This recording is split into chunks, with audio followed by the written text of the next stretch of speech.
All right, so the next position with the firearm we're going to talk about is sometimes referred to as the hunt ready position. So think of it like, you know, old school back in the day, maybe bow and arrow type of hunting approach, where you're walking through the woods and literally the arrow may be drawn as you're sneaking up on an animal before they let it rip. Same idea here. So hunt ready position is the important piece is we're looking over top of the sights, not through the sights.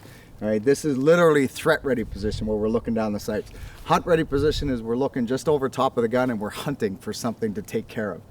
When we present the gun, so this is a long gun to pistol transition. So long gun, it goes click instead of bang.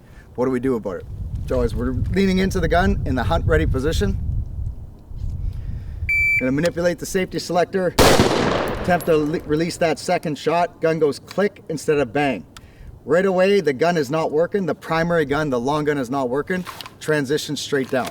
As we transition straight down, what we're thinking about doing is rotating the firearm just a little bit, and the 2-point sling is going to capture the magazine. So the magazine well here. That helps keep the gun nice and close to our body so it's not swinging all over the place, so when we transition to pistol, there's less influence on the gun itself. So once we've transitioned straight down, we're gonna allow the support hand to guide up and maintain contact with the buttstock.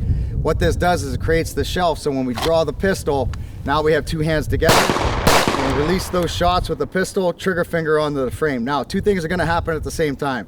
As we holster the gun, the support hand is gonna capture the buttstock. All right, so support hand to the buttstock. What we wanna think about doing is grabbing this thing and putting it into our shoulder. The moment that we put it in our shoulder, the gun is in the upright position, the master hand is reestablished onto the pistol grip, release that magazine well. Now, whether you draw from the carrier, so the plate carrier, or your belt for that magazine, totally up to you, personal preference. As we draw the magazine, so we get the fresh magazine ready, this is where we're gonna cant the gun just a little bit. We're looking at the magazine well, not the magazine, to ensure that it's fully seated. Now, here's the heat of this drill. I personally like the bad lever. I'm gonna talk about that in a second. For this drill, now that the magazine is loaded, what I would encourage is you grab onto the charging handle. Rather than the fine motor skill of trying to press onto the bolt release, grab onto the charging handle. What this does is it helps you shoulder the gun, because this gun may be moving a little bit.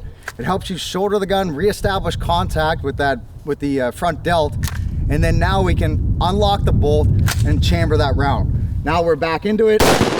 We release the shot if we needed to, safe the gun, and we can set ourselves up again. So that's with the use of the charging handle.